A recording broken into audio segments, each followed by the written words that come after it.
దీర్ఘకాల వ్యాధులకు 20 ఏళ్ల అనుభవం ఉన్న అత్యుత్తమ హోమియోపతి వైద్యం మాస్టర్ హోమియోపతి. నమస్తే, నేను Kavitha. Welcome to I dream news.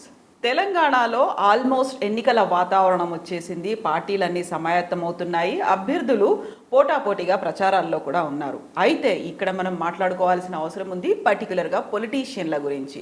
పొలిటీషియన్లు వాళ్ళు ఇప్పటిదాకా సాధించినటువంటి విజయాలు, లేకుంటే ఎన్నిసార్లు గెలుపొందారు, ఎక్కడెక్కడ ఏ పనులు చేశారు, వీటి గురించి మాట్లాడుకున్నాం. కానీ వాళ్ళ పర్సనల్ వ్యక్తిత్వాలు ఎలా ఉన్నాయి, వాళ్ళ నెగటివ్ అంశాలేంటి, పాజిటివ్ అంశాలేంటి, వీటన్నిటి గురించి కూడా మనం మాట్లాడుకోవాల్సిన అవసరం ఉంది. ప్రస్తుతం మనతో పాటుగా ఉన్నారు సీనియర్ పొలిటికల్ అనలిస్ట్ ప్రకాష్ గారు. ప్రకాష్ గారు, నమస్కారం. నమస్తే. సో ఫస్ట్ మనం కేసీఆర్ గారి గురించి మాట్లాడుకుందాం. కేసీఆర్ అనగానే ఫస్ట్ టీఆర్ఎస్ పార్టీ అధ్యక్షుడు, ఆ తర్వాత బీఆర్ఎస్ పార్టీగా మారింది. తెలంగాణకి 2 సార్లు ముఖ్యమంత్రి, మొట్టమొదటి ముఖ్యమంత్రి, అంతకుముందు కేంద్ర మంత్రి, ఆ తర్వాత రాష్ట్ర మంత్రి, MLA, MP, deputy speaker, Telugu Desam party నుంచి వచ్చారు, రిజైన్ చేసి ఇలాంటివి తెలుస్తాయి. ఆయన ఏం చేశారు అనేది, రాష్ట్రం ఏర్పడ్డ తర్వాత చేపట్టిన పథకాల గురించి, చేసిన పోరాటాల గురించి, వీటన్నిటి గురించి తెలుసు. బట్ కొన్ని విషయాలు మాత్రం చాలా ఇంట్రెస్టింగ్గా ఉంటాయి. అట్ ద సేమ్ టైం అందరికీ తెలియనటువంటి అంశాలు సీక్రెట్గా కూడా ఉంటాయి, పర్సనల్ అంశాలు ఉంటాయి. మీరు కేసీఆర్ గారితో సాగించినటువంటి జర్నీ ఆల్మోస్ట్ 3 దశాబ్దాల నుంచి కొనసాగుతూ వస్తుంది. So you are the right person అనిపించింది మాకు. అందుకనే మనం కేసీఆర్ అనగానే ఫస్ట్ మీకు ఏం గుర్తొస్తుంది? ఫస్ట్ పరిచయం దగ్గర నుంచి టిల్ డేట్ చూసినప్పుడు ఆయనలో ఉన్నటువంటి డిఫరెంట్ యాంగిల్స్ ఉంటాయి. సో వాటి గురించి మాట్లాడుకుంటే ఫస్ట్ స్ట్రైక్ అయ్యే అంశం ఏంటి అసలు? వాటిలోకి వెళ్ళే ముందు వారి పట్ల నాకున్న గౌరవాన్ని నా మాటల్లో చెప్తాను. మొట్టమొదటిసారి కేసీఆర్ గారిని జయశంకర్ గారు కలిసినప్పుడు నేను ఆయనతో ఉన్నాను, నేనే తీసుకెళ్ళాను. ఆయన ఒక 2-3 గంటలు మాట్లాడిన తర్వాత కిందికి వచ్చి వాళ్ళ తల్లిదండ్రి ఫోటో చూసి, ప్రకాష్ వీళ్ళు చరితార్థులయ్యా అన్నారు. అంటే ఏం సార్, వాళ్ళు కేసీఆర్ ఫాదర్ మదర్ కదా అంటే, ఒక అద్భుతమైన కొడుకుని అన్నారు, చాలా గొప్ప వ్యక్తి. నేను ఎంతో మందితో ఎన్నో దశాబ్దాలుగా తెలంగాణ గురించి, కేవీ రంగారెడ్డి దగ్గర నుంచి చెన్నారెడ్డి దాకా, ఇందిరారెడ్డి దాకా నేను తెలంగాణ గురించి చర్చలు చేశాను, అడిగిన దానికి సమాధానాలు చెప్పాను. బట్ ఈ 2 గంటలలో కేసీఆర్ ఎంత లోతుగా ప్రశ్నలు అడిగాడు, ఎంత లోతుగా అధ్యయనం చేశాడు, ఆయన ఎంత సీరియస్నెస్తో ఉన్నాడు అనేది నాకు అర్థమైంది. నాకు ఎందుకో ఈయన ద్వారా తెలంగాణ వస్తుందనే ఒక నమ్మకము నాకు కలుగుతున్నదని పార్టీ పెట్టడానికి 4 నెలల 5 నెలల ముందు చెప్పాడు నాతో. అయితే 2001 కంటే 2000 సంవత్సరంలో 2000 సంవత్సరం సెప్టెంబర్ నుంచి మా ప్రయాణం కేసీఆర్ గారితో మొదలైంది. ఆయన ఈ మాటలు అన్నది నవంబర్లో, బహుశా ఒక 2 నెలల తర్వాత ఆయన వచ్చారు అమెరికా నుంచి. అయితే అప్పటిదాకా కేసీఆర్ గారి మీద నాకు సదభిప్రాయం లేదు. వాస్తవంగా ఆయనతో నేను ఒక కొద్ది రోజుల ముందు నుంచి కొనసాగుతున్నాను. బట్ అనుమానాలతోనే నా ప్రయాణం సాగింది. పరిచయం ఏమో, అతనే నన్ను 2 సార్లు పిలిచాడు, నేను పోలేదు. ఎందుకంటే ఫస్ట్ ఫీడ్బ్యాక్ నాకు బాగా లేకుండే కేసీఆర్ గారి మీద. ఆయన మొదటిసారి నా దగ్గరికి ఎవరిని పంపించినప్పుడు మహేందర్ అడ్వకేట్, ఇప్పుడు సిరిసిల్లలో కేటీఆర్ మీద కేకే మహేందర్ రెడ్డి నన్ను అన్న రమ్మంటుండు, ఇట్లా తను తెలంగాణ కోసం రెడీ అవుతున్నాడు అన్నప్పుడు ఆయన మీద నాకు సరైన ఫీడ్బ్యాక్ రాలేదు, నెగిటివ్ ఫీడ్బ్యాక్ వచ్చింది. ఎందుకంటే ఆయన మంత్రిగా ఉన్నాడు కదా అంతకుముందు రాష్ట్రంలో. అది మరి వాళ్ళు గిట్టని వల్ల లేకుంటే నిజం చెప్పారో నాకు తెలియదు, కానీ అతని గురించి సరైన అభిప్రాయం ఇవ్వలేదు. రెండోసారి హరీష్ గారు ఫోన్ చేశారు, మామయ్య మీ ఇంటికి వస్తానంటున్నాడు, కలుద్దామని. అయితే నేనే కలుస్తానని చెప్పి తప్పించుకున్నాను. మూడోసారి నాకు జయశంకర్ గారు, నువ్వు ఖచ్చితంగా కలవాల్సిందే, ఆయన కొన్ని విషయాలు అడుగుతున్నాడు, వాటికి సమాధానాలు నువ్వే చెప్పగలుగుతావు, నీ దగ్గర చాలా అధ్యయనం చేసావు, అంతకుముందు మేము 4-5 ఏళ్ళ ప్రయాణం కదా జయశంకర్ గారితో తెలంగాణ కోసం, అధ్యయనం చేసావు, నువ్వు చెప్తావు అని అంటే, సరే నేను వెళ్తాను సార్ చెప్తాను.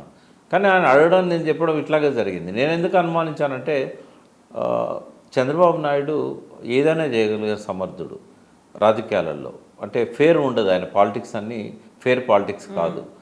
అప్పటికే కాంగ్రెస్ ఎమ్మెల్యేలు 42 మందితోని నేనే సంతకాలు తీసుకొని ఆ రోజు చిన్నారెడ్డి ద్వారా సోనియా గాంధీకి, చిన్నారెడ్డి నేను కలిసి తీసుకున్నాం. అంతకుముందు ఆగస్టు 11వ తారీఖు.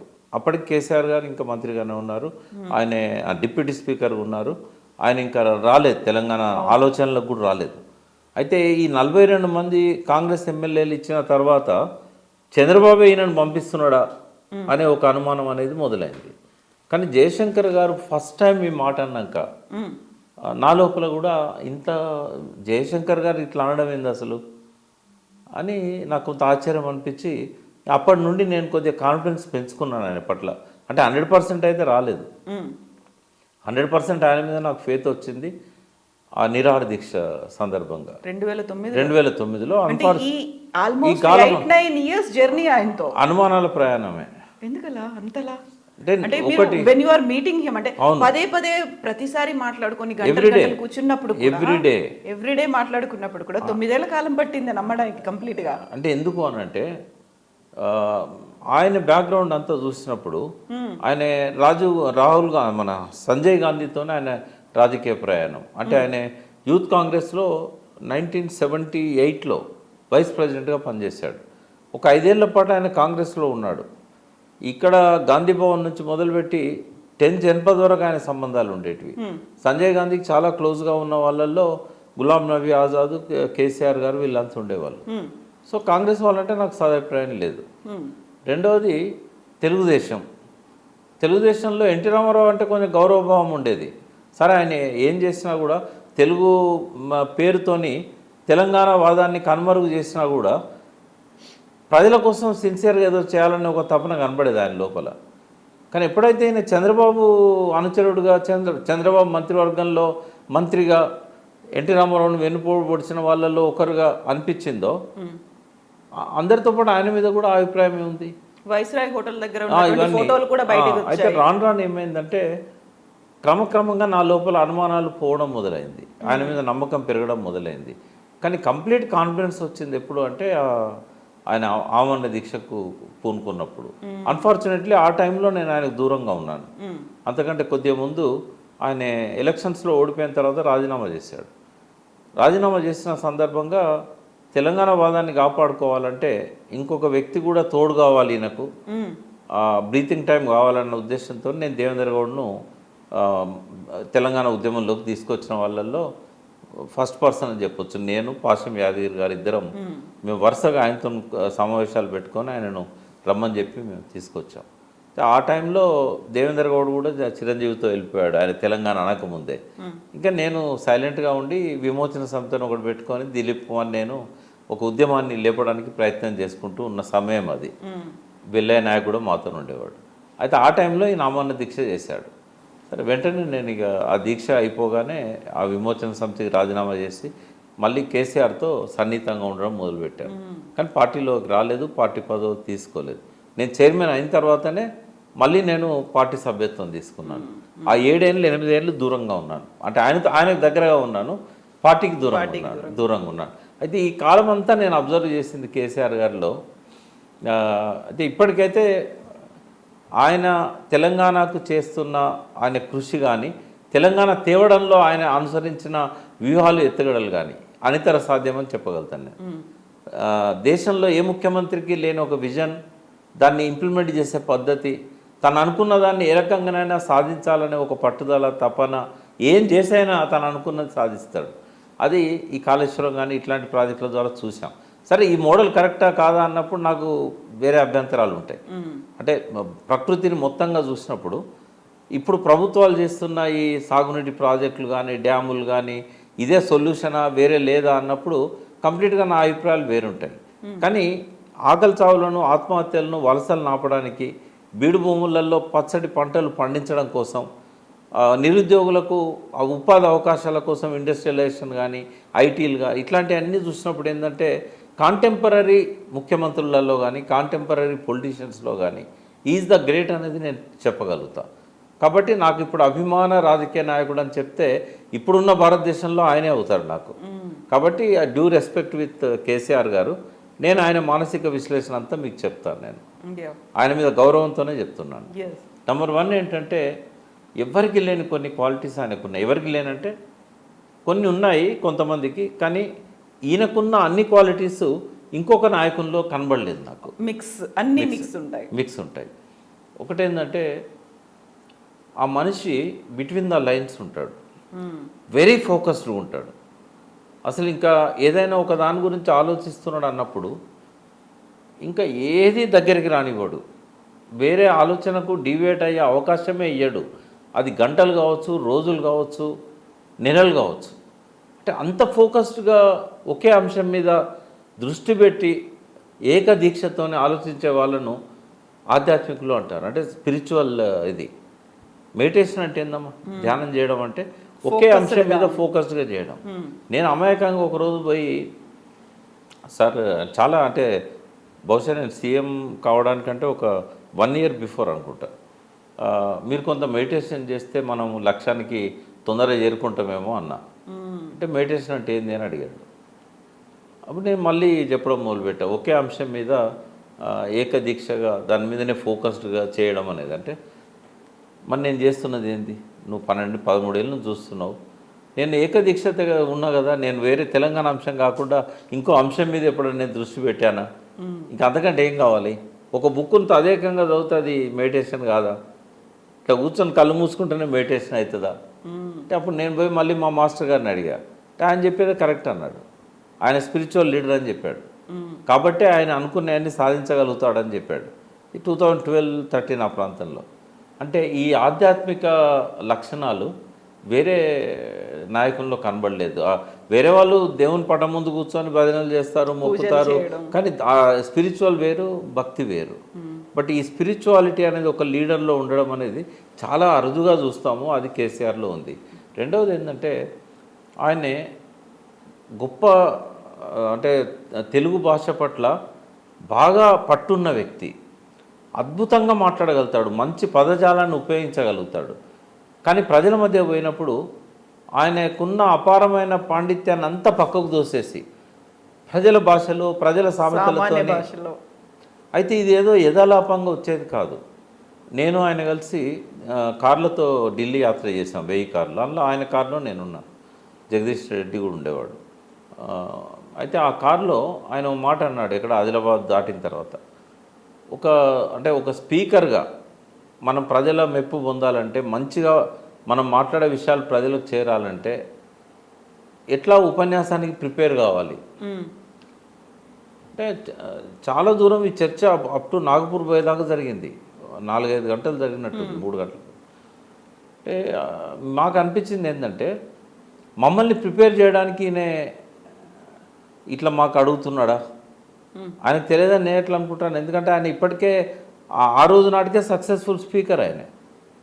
నేను చెప్పాను, మీరు మమ్మల్ని ఎందుకు అడుగుతున్నారు? మీరే గొప్ప స్పీకరు, మిమ్మల్ని మేము ఆదర్శంగా తీసుకుంటాం. మీరు అసెంబ్లీలో మాట్లాడేదానికి, ప్రజల మధ్య పోయి మాట్లాడేదానికి, మేధావుల సభల్లో మాట్లాడేదానికి చాలా తేడా ఉంటుంది. కాబట్టి మీరు మమ్మల్ని అడగడం ఏంది అన్న. అట్లా కాదు, మీరు కూడా కొన్ని సలహాలు సూచనలు ఇస్తారు కదా అని అన్న.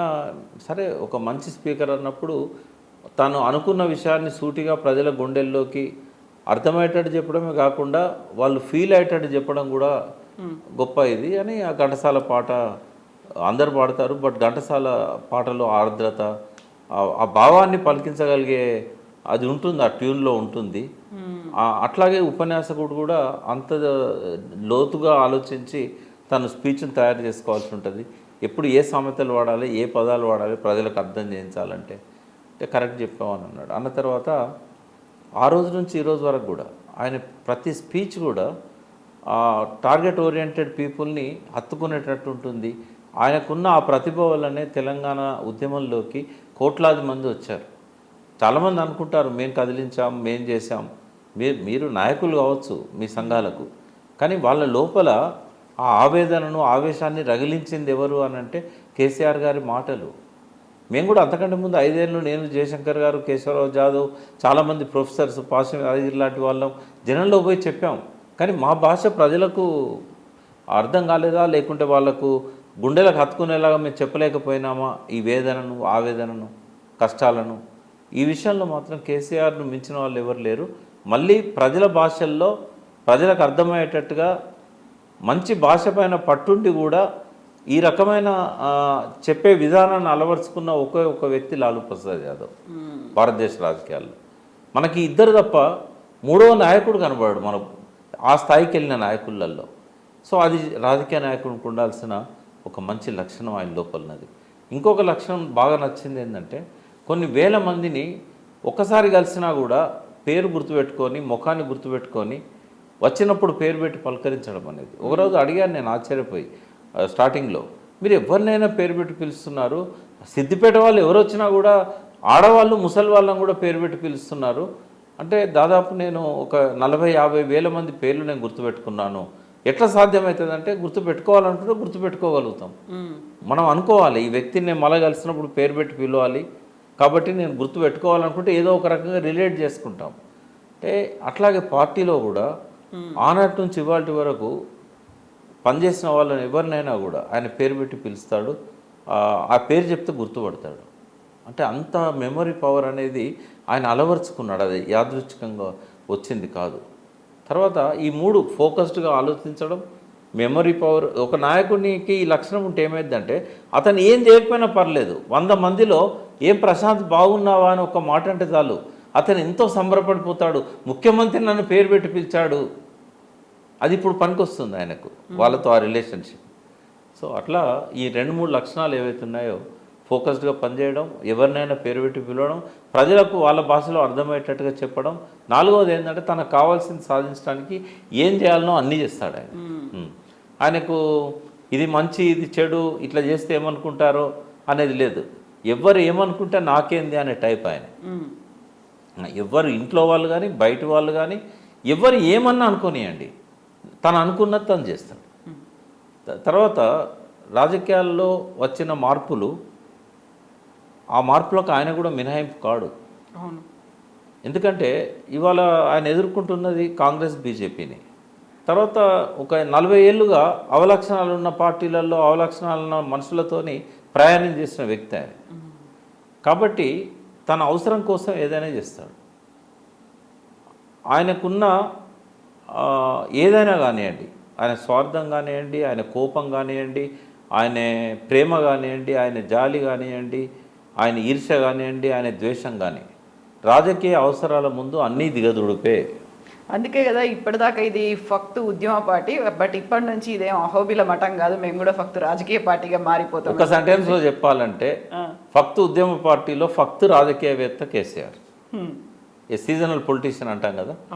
అంటే ఆయనకు ఆ రాజకీయ అవసరాలు ప్రధానంగా ఉంటాయి. అంటే ఇవాళ ఆయన అధికారాన్ని మరో 5 ఏళ్ళు కొనసాగించాలని ఎందుకు అనుకుంటున్నాడు? ఏదో నేను 15 ఏళ్ళ నుండి ఆల్రెడీ రికార్డ్ క్రియేట్ చేశాడు. సమైక్య రాష్ట్రంలో 9-9.5 సంవత్సరాలు పూర్తి చేసిన ముఖ్యమంత్రి లేడు. చంద్రబాబు కూడా ముందస్తు ఎన్నికల్లో పోయాడు. ఆయన 2 టర్మ్ నుండి కూడా ఫస్ట్ టర్మ్లో ఏమైందంటే ఒకటే ముందస్తు పోయిండు, ఫస్ట్ టర్మ్ కరెక్టే అయింది. ఫస్ట్ టర్మ్ లేట్గా స్టార్ట్ అయింది ఆయన పాలన. ఎన్టీ రామారావు ఒక 9 నెలలో 10 నెలలో ముఖ్యమంత్రిగా ఉన్న తర్వాత, కాబట్టి 4 సంవత్సరాలే ఫస్ట్ టర్మ్. సెకండ్ టర్మ్ 4.5 ఇయర్సే, హాఫ్ ఇయర్ ముందు పోయాడు. అంటే 8.5 సంవత్సరాలు ఆయన పరిపాలించాడు. బ్రహ్మానంద రెడ్డి కానీ వెంగళరావు కానీ అంతకుముందు ఎవరు కూడా, చెన్నారెడ్డి 2 సార్లు ముఖ్యమంత్రి అయి, విజయభాస్కర్ రెడ్డి 2 సార్లు ముఖ్యమంత్రి అయినా, ఎన్టీ రామారావు 3 సార్లు ముఖ్యమంత్రి అయినా కూడా 8.5-9 ఇయర్స్ పరిపాలన చేసిన వాళ్ళు లేరు. ఇప్పటికే ట్రాక్ మారింది, అయిపోయింది. ఆయన రికార్డ్ క్రియేట్ చేశాడు. ఉమ్మడి రాష్ట్రంలో కూడా రికార్డ్ క్రియేట్ చేశాడు. ఎందుకు మరి 15 ఏళ్ళు పూర్తి చేయాలనుకుంటున్నాడు అంటే నేను ఒకటి చెప్పాను కదా, తను ఏదైతే కావాలని అనుకుంటాడో దానికోసం ఏమైనా చేస్తాడు. అంటే ఆయన ఒక విజన్ ఉంది ఆయనకి, నాకు తెలుసు ఆ విజన్. అంటే మీరు అడగండి, నేమ్ ఇట్, ముస్లింల పట్ల కానీ, ఆదివాసుల పట్ల కానీ, దళితుల పట్ల కానీ, మీడియా పట్ల కానీ ఎవరి గురించి ఆయన ఆలోచన లేదో నేను చెప్పగలుగుతాను. అయితే ఆయన అనుకున్న లక్ష్యాలను సాధించడానికి ఇంకో 5 ఏళ్ళ సమయం కావాలని నేను సిన్సియర్గా భావిస్తున్నాను. ఆయన ఇప్పటివరకు మొదలుపెట్టిన ప్రయాణము గమ్యాన్ని చేరలేదు. ఆయన అనుకున్న బంగారు తెలంగాణ రాలేదు. ప్రజల కోసం ఏమేం చేయాలనుకున్నాడో అవి ఇంకా సాధ్యం కాలేదు. ఆ దిశలో ఉన్నాడు. అయితే ఇక్కడ మనం కేసీఆర్ గారికి సంబంధించి ఒక ముఖ్యమైనటువంటి లక్షణాలు, ఆయన మొండి పట్టుదల కావచ్చు, ఎంత ఫోకస్డ్గా ఉంటారు, ఇవన్నీ మాట్లాడుకున్నప్పుడు కొన్ని స్ట్రెంగ్స్ అనేవి ఉంటాయి. లక్షణాలు వేరు, కొన్ని స్ట్రెంగ్స్ ఉంటాయి, వీక్నెస్లు కూడా ఉంటాయి. మీ అబ్జర్వేషన్లో కేసీఆర్ గారి దగ్గర ఉన్నటువంటి స్ట్రెంగ్స్, వీక్నెస్లు ఏంటి అసలు? స్ట్రెంగ్స్ ఏంటంటే ఆయన ఉన్నతమైన లక్ష్యాలను పెట్టుకోవడం అనేది మొట్టమొదటి స్ట్రెంగ్త్. అంటే మనిషి ఆలోచనలు ఎట్లుంటాయంటే ప్రతి వ్యక్తికి ఒక క్యాప్ ఉంటుంది, తను ఆ పరిధిలోనే ఆలోచిస్తాడు. ఇప్పుడు కవిత గారు మీకు ఎంత సాలరీ వస్తే బాగుండు అని నేను అడిగినప్పుడు మీరు ఒక 2 లక్షలు వస్తే బాగుండండి అని అంటారు. అంటే మీరు ఏ ఫ్రేమ్లో ఆలోచిస్తున్నారంటే ఇప్పుడు మీరున్న ఫ్రేమ్లో ఆలోచిస్తున్నారు. ఇప్పుడు నాకున్నటువంటి అవసరాలు కావచ్చు, పరిమితులు బహుశా ఇంకొక 5 ఏళ్ల తర్వాత పెరుగుతున్న ధరలను దృష్టిలో పెట్టుకొని మీరు 2 లక్షలు అన్నాడు. ఇప్పుడు 1 లక్షతో మీకు సరిపోతుంది అనుకోండి, ఇంకో 1 లక్ష అని అంటారు. అంటే ఒకవేళ మిమ్మల్ని మీరు ఎంత కావాలన్నప్పుడు నాకు నెలకు 1 కోటి కావాలని ఎందుకన్నారు, నెలకు 10 కోట్లు కావాలని ఎందుకన్నారు? అంటే డ్రీమ్ బిగ్. ఎప్పుడు కూడా మనం ఉన్నతమైన ఆశయాలు, ఉన్నతమైన లక్ష్యాలు, ఉన్నతమైన టార్గెట్స్ అనేటివి మనం పెట్టుకోవాలి. అది మనుషుల్లో 99% పెట్టుకోరు. ఆ 1%లో కేసీఆర్ ఉన్నాడు. కేసీఆర్ ఎప్పుడు ఉన్నతమైన లక్ష్యాలు పెట్టుకుంటాడు. నాకు తెలుసో తెలియదో అది కరెక్టో కాదో, బట్ ఈ దేశానికి ప్రైమ్ మినిస్టర్ కావాలనేది ఖచ్చితంగా ఆయన మనసులో ఉంటుందని నేను చెప్పగలుగుతాను. ఒక సందర్భంలో నేనే అన్నాను, థ్యాంక్స్ గివింగ్ కోసం మేము మన్మోహన్ సింగ్ ఇంటికి పోయినప్పుడు ఒక హాఫ్ అన్ అవర్ టైం మిగిలింది. ఇద్దరమే లాన్లోకి వెళ్ళి కాసేపు మాట్లాడుకుంటున్నప్పుడు నేనే అన్నాను, మీరు ఈ దేశానికి ప్రైమ్ మినిస్టర్ అయితే బాగుంటుంది, ఎందుకంటే మీలాంటి విజన్ ఉన్న వాళ్ళు ఎవరు లేరు. దానికంటే ముందు అంటే ఎట్లయితే అనుకోగానే అవుతామా మనం అన్నాడు. ఒక ప్రాంతీయ పార్టీ మనది, దేశానికే ప్రధానమంత్రి అవుతామా అంటే మోడీ గుజరాత్లో మంచి పనులు చేసినట్టు చూపెట్టి ఆర్ఎస్ఎస్ నుంచి నామినేట్ చేయించుకున్నాడు. అప్పటికి ఇంకా మన్మోహన్ సింగ్ ఉన్న టైం, ఎలక్షన్ దగ్గరలో ఉంది. ఆయన ప్రధానమంత్రిగా వాళ్ళు నామినేట్ చేశారు. ఆయన చేసింది ఏందో ఓన్లీ హైపే కదా, మనకు తెలుసు గుజరాత్లో ఏం జరగట్లేదని. మీరు నిజంగానే తెలంగాణలో అన్ని మంచి పనులు చేసినట్టయితే మిమ్మల్ని ఎందుకు దేశవ్యాప్తంగా ప్రజలు ఎందుకు ఆదరించారు అని నేను ఆ రోజు చెప్పాను. ఈ ఇంటర్వ్యూ ఆయన కూడా చూస్తారు, ఆయన గుర్తు రావాలి. మోడీ చేయకనే ప్రధానమంత్రి క్యాండిడేట్ అయినప్పుడు మీరు తెలంగాణలో అద్భుతమైన పనులన్నీ చేసి దేశానికి తెలంగాణను ఒక ఆదర్శంగా తీర్చిదిద్దినట్టయితే దేశ ప్రజలు మిమ్మల్ని ఎందుకు ఆదరించరు? ఇది ఆయన ముఖ్యమంత్రి కాకముందు 4 నెలల ముందు చెప్పింది. బహుశా ఫిబ్రవరి 20 నాడు రాజ్యసభలో బిల్లు ఆమోదించారు. 23, 24 ఫిబ్రవరి మేమందరం పోయి ఆయన కలవడానికి వెళ్ళాం 2014లో. సో ఆయన అక్షరాల ఇవాళ ఆ లైన్లోనే ఉన్నాడు. తెలంగాణ రోల్ మోడల్గా దేశానికి చూపెట్టగలిగాడు. ప్రధానమంత్రి దిశలోనే బీఆర్ఎస్ పార్టీ కూడా ఏర్పడ్డది. కాడని నేనైతే అనుకోను, కావాలనే లక్ష్యం ఉందని నేను అనుకుంటున్నాను. కాబట్టి ఒక ఉన్నతమైన లక్ష్యం ఎప్పుడు పెట్టుకుంటాడు ఆయన. దాన్ని సాధించడానికి ఏం చేయాలనో అన్నీ చేస్తాడు. ఇంతకుముందు మాట అన్నాను నేను, ఆయనకి ఎన్ని ఉన్నా కూడా స్వార్థం కానీ, ఈర్ష్య కానీ, ద్వేషం కానీ, కోపం కానీ, కక్ష కానీ అవసరాలు డామినేట్ చేస్తాయి.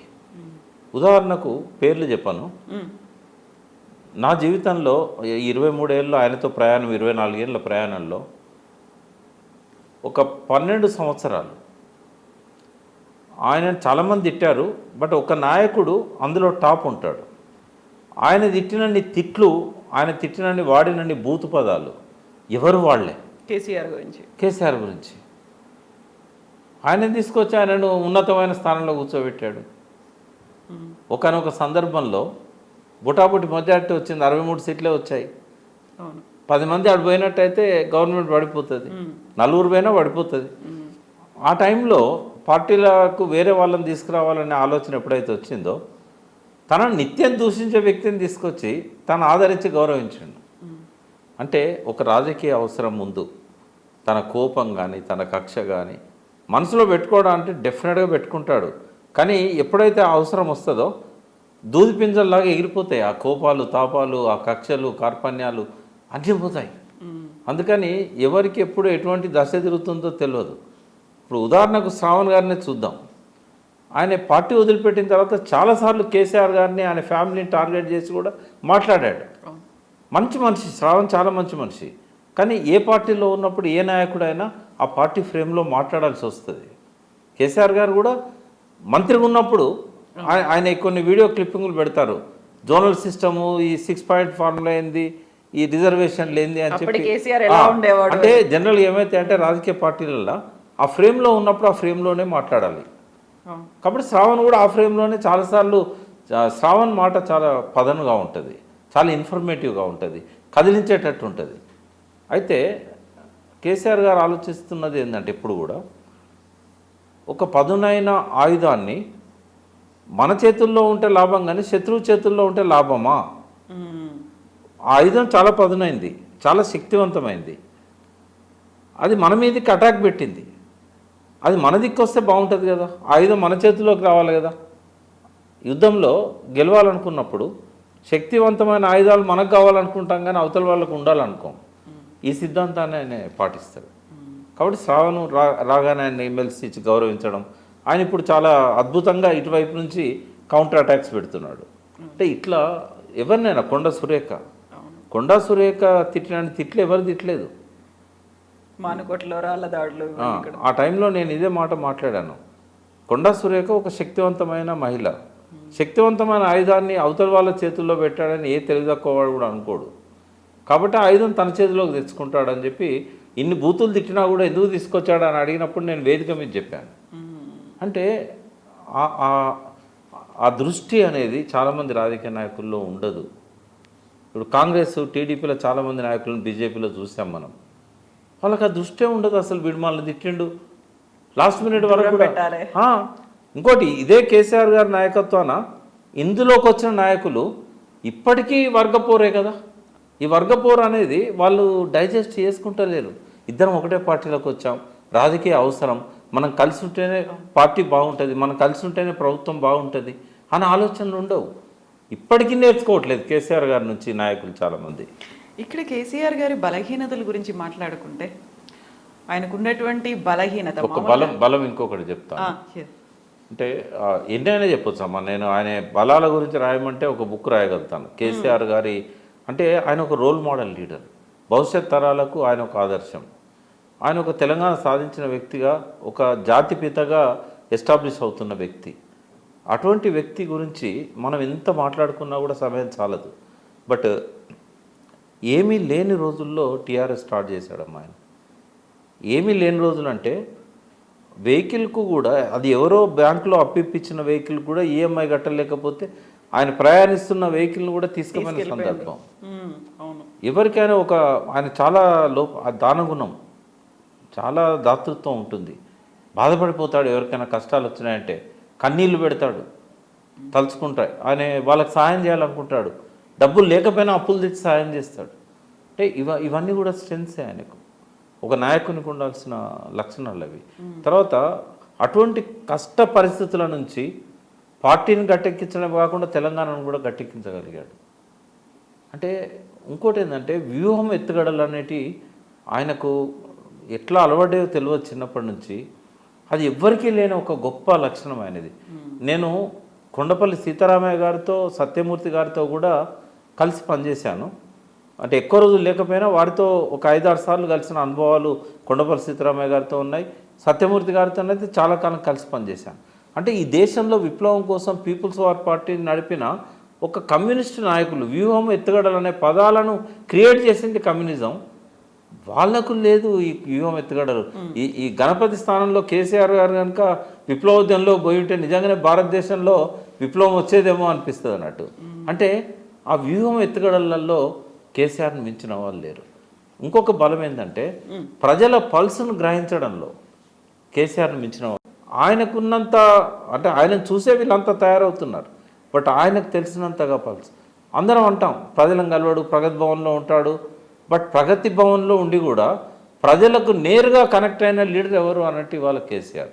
ఇవాళ కాన్స్టిట్యున్సీలలో తిరుగుతూ ఉంటే స్థానిక నాయకులను అసహించుకుంటున్నారు, స్థానిక ఎమ్మెల్యే పట్ల విమర్శలు ఉన్నాయి, కానీ కేసీఆర్ గారి పట్ల ఎవ్వరూ విమర్శించడం లేదు. ఇప్పుడు ఏ పార్టీకి ఓటేద్దామన్న నాయకులు కూడా కేసీఆర్ బాగానే చేస్తున్నాడు కానీ ఈయన మాకు దగ్గర అతను, మేము ఎన్నుకోవాలి, ఈయనను మేము గెలిపించుకుంటాం, ఎప్పటికి ఆయనేనా అంటే. కేసీఆర్ అనేవాడు అజాత శత్రువే కాకుండా ఇవాళ ప్రజలందరి మనసులను గెలుచుకున్న వ్యక్తిగా మిగిలాడు. అంటే పబ్లిక్ పల్స్ని బాగా కనెక్ట్ అయ్యాడు ఆయన. ఇది మనం గుర్తించాల్సిన మరొక బలం అది. తర్వాత ఆయన స్ట్రెస్ బాగుంటుంది. స్ట్రెస్ రిలీఫ్కి ఆ మనవరాలతో కాసేపు కాలక్షేపం చేయడం, తర్వాత ఏదైనా బుక్ పట్టుకొని చదవడం కానీ, ఇట్లా తర్వాత ఆలోచనలను డివేట్ చేసుకోవడం కానీ, కొంచెం ఆ టైంని ఆయన తర్వాత ప్రశాంతంగా ఉండడము. ఆయన ఆతురత ఉండదు, టెన్షన్ ఉండదు. ఎవరు అంటే ఒకసారి ఒక సంఘటన చెప్తాను. ఒక పెద్ద నాయకుడు వచ్చి ఇంట్లో పార్టీ పెట్టిన కొత్తలో వేరే పార్టీ నుంచి మన పార్టీలోకి వచ్చాడు. చాలా పెద్ద నాయకుడు, మంచి అభిమానం ఆయన అంటే అందరికీ. ఆయన వచ్చి 4 గంటలు 5 గంటలు అయింది, ఈయన రావట్లేదు. సరే నేను అప్పటికి 4 సార్లు ఫోన్ చేశా, ఈయన వచ్చి వెయిట్ చేస్తున్నాడు మీరు రండి అని. లాస్ట్కు 7:30కు సాయంత్రం మధ్యాహ్నం ఎప్పుడో వచ్చాడు ఆయన. నాకు ఫోన్ చేసి ఏమన్నాడంటే, మనకు ఇట్లా ఆదుర్దా ఉండకూడదు, ఆయన నన్ను కలవాలని వచ్చాడు, నాకు కూడా ఆయన కలవాలని ఉంది, నేను అంతకుముందు పెట్టుకున్న పని కంప్లీట్ కానిది, నేను ఎట్లా వస్తాను ఇక్కడి నుంచి, అయితే ఆయన వెయిట్ చేస్తున్నాడు అని ఇట్లా ఆదుర్దా పడొద్దు, ఇది మంచి లక్షణం కాదు, నువ్వు ఇటువంటి వదులుకోవాలని చెప్పాడు. అంటే తర్వాత ఎవరినైనా గౌరవించే సంస్కృతి. ఆయన కారులో పోయేటప్పుడు హిందీలో ఒక అతను నార్త్ ఇండియన్ మాట్లాడుతున్నప్పుడు ఆయన కొద్దిసేపు మాట్లాడి నువ్వు కంటిన్యూ చేయమని నాకు ఇచ్చాడు. అయితే ఆయన మాట్లాడే మాటల్లో జీ అనే పదం ప్రతిదానికి హాజీ అది ఆయనకు అలవాటైంది కానీ నాకు కాలే. నేను కొట్టేవి అని మాట్లాడుతుంటే ఫోన్ అయిపోయాక అట్లా ఎప్పుడు మాట్లాడొద్దు, ప్రతి మాట చివర గౌరవం ఇవ్వాలి అన్నాడు. ఒకసారి లైవ్లో టీ న్యూస్లో ఉండి లైవ్లో నేను మాట్లాడుతున్నప్పుడు ఒక అతను నాకు బాగా దగ్గర మిత్రుడు ఫోన్ చేశాడు, ఏం ప్రకాష్ అని చెప్పి ఇట్లా మాట్లాడా. అప్పుడు ఏమన్నాడంటే, విడిగా ఉన్నప్పుడు నేను తమ్మి అంటాను, అందరి ముందు ప్రకాష్ గారు అంటాను, లైవ్లో 1000 మంది 1,00,000 మంది చూస్తారు, నువ్వు ఆయన గౌరవించాలి కదా, నీకు తెలిసినంత మాత్రం నువ్వు పేరు పెట్టి ఏకవచన ప్రయోగం చేస్తావా అంటే నేర్పిస్తాడు.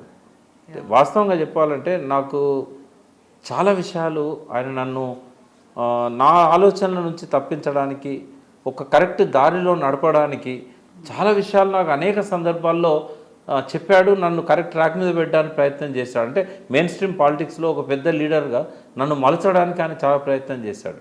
కానీ నేను ఆ పాత విప్లవ భావాల నుంచి వచ్చిన వ్యక్తిగా, తరిమేల నాగిరెడ్డి లాంటి వాళ్ళ ఉపన్యాసాల ప్రభావం కావచ్చు, దేవులపల్లి వెంకటేశ్వరరావు గారు లాంటి నిజాం వ్యతిరేక పోరాట నాయకునితో కలిసి పనిచేసిన అనుభవం వల్ల కావచ్చు, మాకు ఆ లక్షణాలు ముందు అలవడ్డాయి.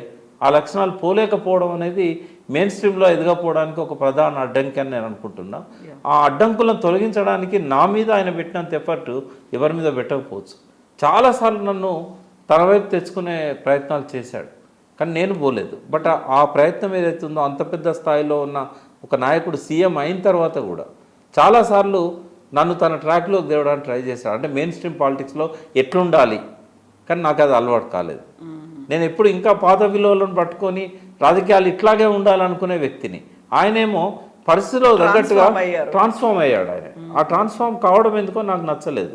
నేను కావడం సరే, నేను జయశంకర్ గారిని ఆదర్శంగా తీసుకున్న కావచ్చు, దేవులపల్లి వెంకటేశ్వరరావు గారిని ఆదర్శంగా తీసుకున్న కావచ్చు, బతికినంత కాలం ఆఖరి శ్వాస దాకా ఏ పదవులు లేకుండా నిజాయితీగా ఉన్నారు కదా, ఎందుకు మనము క్యారెక్టర్ని అసాసినేషన్ చేసుకోవాలి? ఆయనకు అది అవసరం. తెలంగాణ ముఖ్యమంత్రిగా ఆయన ఉండాల్సిన అవసరం ఉంటుంది. ఎట్లా ఉండాలో అట్లే ఉంటాడు ఆయన. ఒక మాట అన్నాడు జయశంకర్ గారు చనిపోయే ముందు, ఇంకొక 1 మంత్కో 2 మంత్స్కో చనిపోతాడనగా నేను ఒక బుక్ రాశాను, తెలంగాణలో టీఆర్ఎస్ తెరాస 10 ఏళ్ల ప్రస్థానం అని. దాని ముందు మాట రాస్తూ, సమకాలీన రాజకీయాలలో ఎలా ఉంటే నెగ్గుకు రావచ్చో కేసీఆర్ గారు అలాగే ఉంటారు.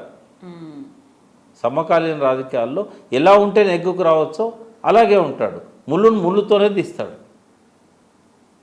ఒక గొప్ప లక్షణం ఏమలవడ్డదంటే ఆయనకు, ఆంధ్ర నాయకులతోని 20-25 సంవత్సరాలు ఆయన ప్రయాణం చేయడం వల్ల, ఆ పార్టీలలో ఆ ముఖ్యమంత్రుల కింద ఆ ప్రతిపక్ష నాయకుల కింద ఆయన బాగా క్లోజ్గా ఉండడం వల్ల వాళ్ళ వ్యూహాలు, వాళ్ళ ఎత్తుగడలు, వాళ్ళ ఆలోచనలు బాగా పసిగట్టిన వ్యక్తి ఆయన. అందువల్లనే తెలంగాణ సాధ్యమైందని నేను అనుకుంటున్నా.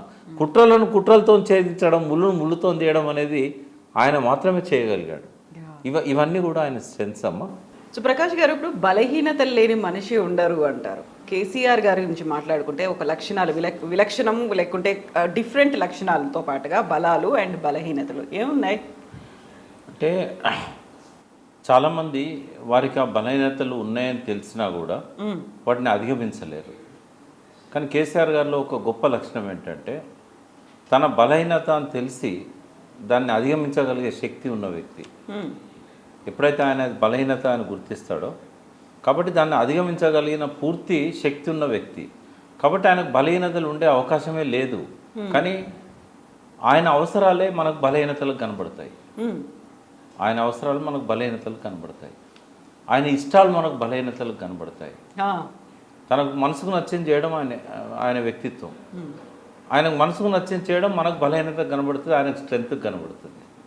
ఎప్పుడైనా అంతే. ఇప్పుడు ఒక వ్యక్తి డ్రింక్ చేస్తున్నాడు అనుకోండి, ఆ వ్యక్తిని అడుగుతారు దగ్గర వాళ్ళు, ఎందుకు నువ్వు డ్రింక్ చేస్తున్నావు అంటే, నా స్ట్రెస్ను మర్చిపోవడానికి నేను. అది ఆయనకు స్ట్రెంగ్త్, అది మనకు బలహీనత కనబడుతుంది. నిజంగానే ఒక బలహీనత ఆయనకు ఉన్నది అని ఆయన కనుక గమనించిన మరుక్షణం దాన్ని ఓవర్కమ్ కావడానికి ఎంత ఎఫర్ట్స్ పెట్టాలనో అంత పెట్టగలుగుతాడు, సక్సెస్ఫుల్గా ఓవర్కమ్ అవుతాడు. ఆయన కావట్లేదు అని అంటే అది ఆయన స్ట్రెంగ్త్గా భావిస్తుండొచ్చు, ఆయనకు అవసరంగా భావిస్తుండొచ్చు. ఇక్కడ మనం అర్థం చేసుకోవాల్సింది ఏంటంటే, నాకు తెలిసినంత వరకు ఇప్పుడు కొన్ని వందల బలహీనతలను జనం చెప్తారు, అవి ఆయన అవసరాలని నేను అంటాను. ఫస్ట్ ఒక ఇంట్రెస్టింగ్ డిస్కషన్ మా ఇద్దరి మధ్య జరిగింది మీకు చెప్తాను. మేమిద్దరం పరిచయమైన తొలి రోజుల్లో 2000 సంవత్సరం సెప్టెంబర్ అక్టోబర్ నెలల్లో ఒకరోజు ఇద్దరమే ఉన్నాం. చాలాసార్లు ఇద్దరమే ఉండేవాళ్ళం. రాత్రి 7-8 అయిందంటే అందరూ వెళ్ళిపోయేవాళ్ళు. ఎక్కువ మత్స్యాచారి, నేను, ఆయనే చాలా రాత్రి వరకు ఉండేవాళ్ళం. జయశంకర్ గారు, విద్యాసాగరరావు గారు 2002 తర్వాత వాళ్ళు ఎక్కువ కాలం మాతో నైట్లో కూర్చునేవాళ్ళు. అయితే ఓ రోజు ఆ డిస్కషన్లో ఆయన ఏమన్నాడంటే, మనం పార్టీ పెట్టబోతున్నాం, ఉద్యమంలోకి పోతున్నాం, ఇది ఒక పవిత్రమైన లక్ష్యంతో మనం చేపడుతున్న ఉద్యమం, కానీ పవిత్రమైన వ్యక్తులు ఎవరు కనబడతలేరు, ఈ వ్యక్తులను మనము రోల్ మోడల్స్గా చూపెట్టాలి కదా, తెలంగాణకు నాయకత్వం వహించే వాళ్ళు ఒక రోల్ మోడల్స్గా ఉండాలి. మరి వాళ్ళ వ్యక్తిగత బలహీనతల గురించి జనంలో ఏమనుకుంటారు, దాని గురించి మనం ఎట్లా అర్థం చేసుకోవాలి అని ఆయనే నన్ను అడిగాడు. అయితే నేను అన్నాను, సార్ దీనికి నేను పోయిటిక్ సమాధానం చెప్తాను. కాళోజీ నారాయణరావు గారిని శ్రీశ్రీ గారితో కలిసి ప్రయాణం చేస్తున్నప్పుడు ఆయన ఒక ప్రశ్న అడిగారు శ్రీశ్రీ గారి గురించి, ఆయన బలహీనతల గురించి.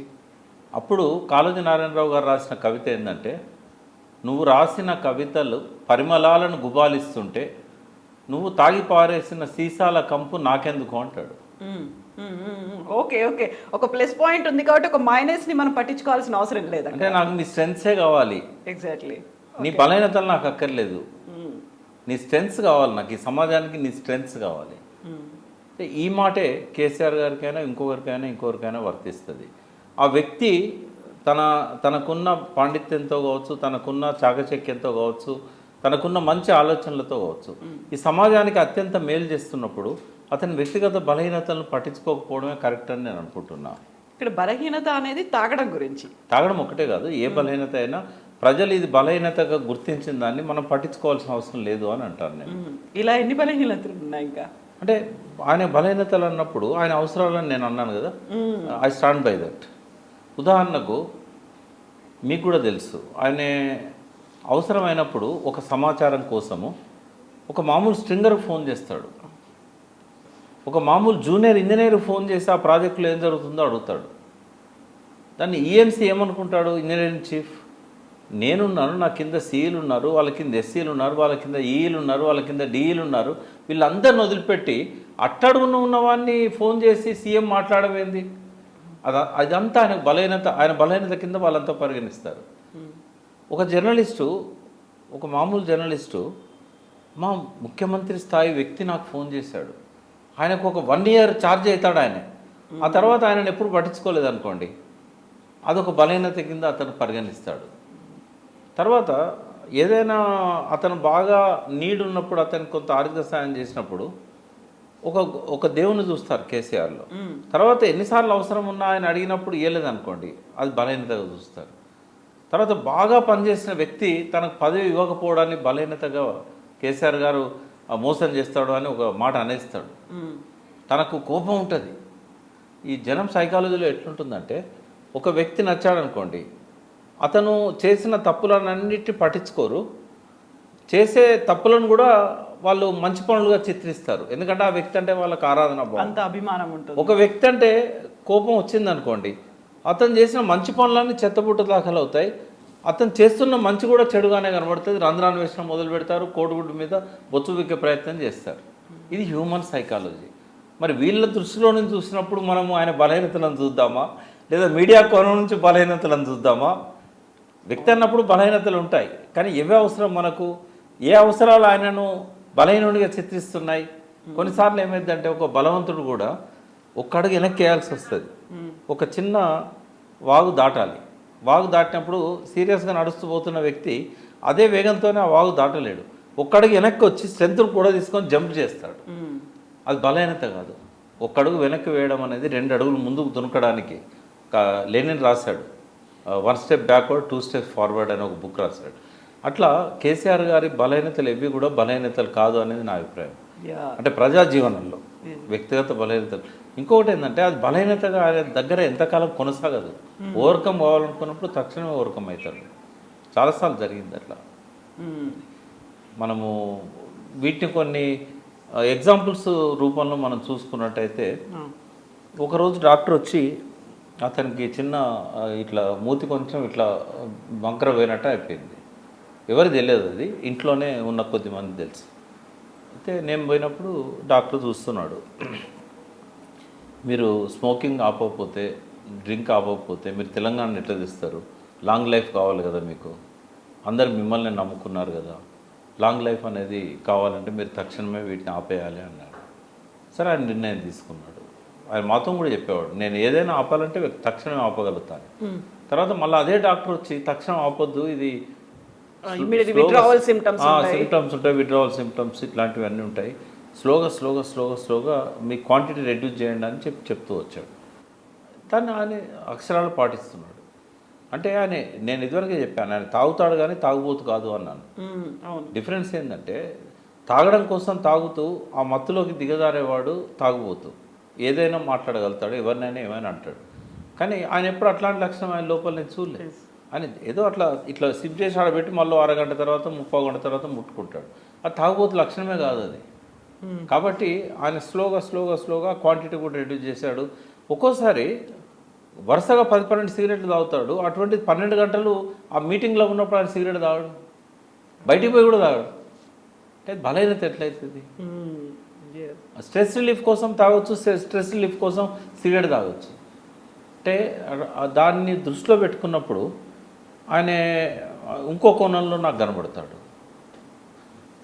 ఆయన అవసరాలు కొన్ని ఉంటాయి. ఇప్పుడు ఉద్యమాన్ని ద్రోహం చేశాడు, తెలుగుదేశం నాయకులను తీసుకొచ్చి ఇందులో పెట్టాడు, మంత్రివర్గంలో పెట్టాడు అని లెక్క పెడతారు ఎంతమంది మంత్రులలో తెలుగుదేశం నుంచి వచ్చిన వాళ్ళని. అది ఆయన బలహీనతగా నేను చూడలేదు ఎప్పుడు. ఆయన చంద్రబాబు ఓటుకు నోటు పేరుతో ఏదైతే స్కామ్లకు దిగబడ్డాడో దాని నుంచి కాపాడుకోవడానికి ఆయన వాళ్ళని వీక్ చేశాడు. ఈ ఆలోచన కూడా నేను అనుకుంటా, మేమంతా కలిసి సింగపూర్ వెళ్ళాము. ఆయన మొట్టమొదటి విదేశీ పర్యటన.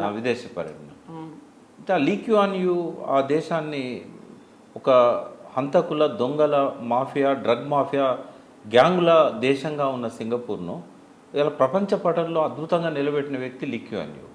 అంటే ఆయన అపోజిషన్ పట్ల ఆయన యాటిట్యూడ్ ఏముండే అని చూసినప్పుడు ఆయన చాలా దారుణంగా వ్యవహరించాడు అపోజిషన్ను.